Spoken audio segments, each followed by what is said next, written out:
ជំរាបសួរទាំងអស់គ្នាបាទសប្បាយទេថ្ងៃនេះបាយបាទថ្ងៃនេះជាថ្ងៃទី2ហើយគ្រូនឹងបញ្ចប់នៅពីយប់នេះហើយ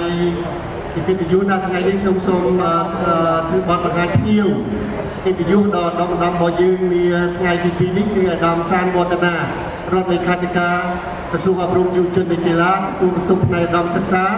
និងជាសមាជិកគណៈកម្មាធិការកណ្ដាលសហភាពសហព័ន្ធយុវជនកម្ពុជានិងជាតំណាងរបស់អាដាមអភិសន្តិបណ្ឌិតសសុខាឧបនាយករដ្ឋមន្ត្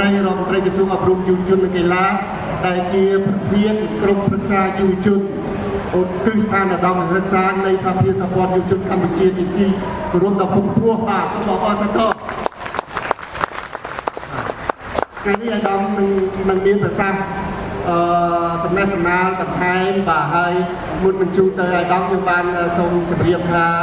នៅសាកលវិទ្យាល័យជាតិគ្រប់គ្រងយើងបានធ្វើព្រឹត្តិការណ៍សង្គ្រាមនេះរៀនសូត្រពីព្រឹត្តិការណ៍សង្គ្រាមនៅអង្គរតែព្រួយផ្ដើមធ្វើឡើងដោយអាដាមឧបនាយករដ្ឋមន្ត្រីហ៊ុនម៉ាណីរដ្ឋមន្ត្រីនៃក្រសួងគម្រាមសាធារណៈតាំងពីដើមមកបាទហើយយើងបានរៀនសូត្រពីហ្នឹងហើយយើងចាប់ធ្វើតាំងពីឆ្នាំ2019គិតមកដល់ពេលនេះយើងធ្វើបានចំនួន4ដងហើយគឺដោយសារបញ្ហាកូវីដយើងផ្អាក2019មក2020យើងត្រៀមទាំងអស់ហើយប៉ុន្តែកូវីដបានមកដល់យើងក៏បិទតែម្ដងបាទអត់បានធ្វើ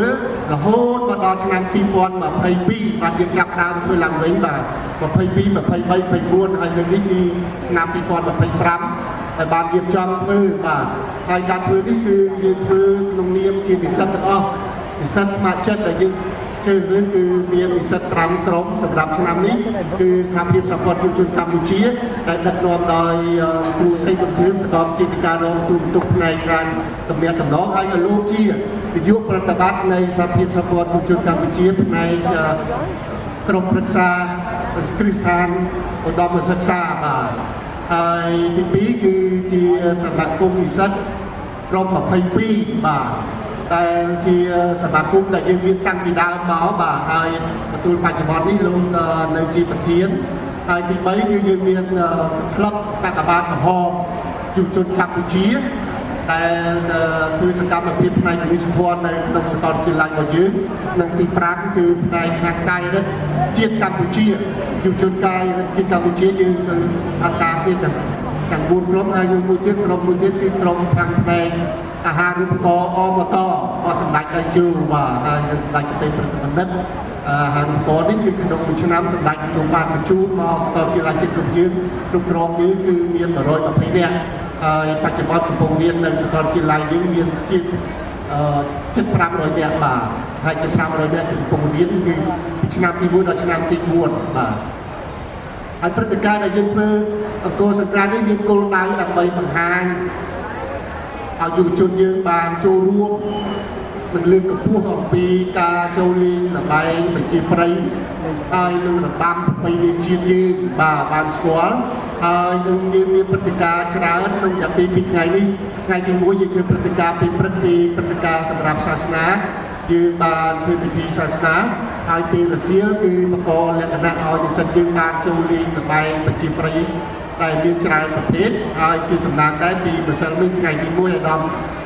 បណ្ឌិតសភាចាបញ្ញរដ្ឋមន្ត្រីក្រសួងអប់រំយុវជននិងកីឡានឹងបានចូលរួមរីករាយជាមួយយើងហើយនឹងលោកជំទាវប្រចាំការក៏បានលោកបានចូលរួមដែរដែលជាប្រធានក្រុមប្រឹក្សាភិបាលរបស់សាកលវិទ្យាល័យជាតិគ្រប់គ្រងបាទហើយចេញទៅវិញគឺលោកបានសប្បាយចិត្តដែរដោយសារសាកលនិស្សិតរបស់យើងបានចូលរួមលេងយ៉ាងល្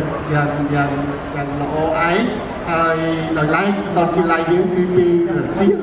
គឺយើងមានកម្មវិធីសម្ដែងរបាំសិល្បៈមានរបាំប្រពៃណីនិងរបាំប្រជាប្រិយហើយដូចយើងបានធ្វើឃើញយ៉ាងបាញ់នេះគឺមានកម្មវិធីរបាំនឹងគឺនិស្សិតយើង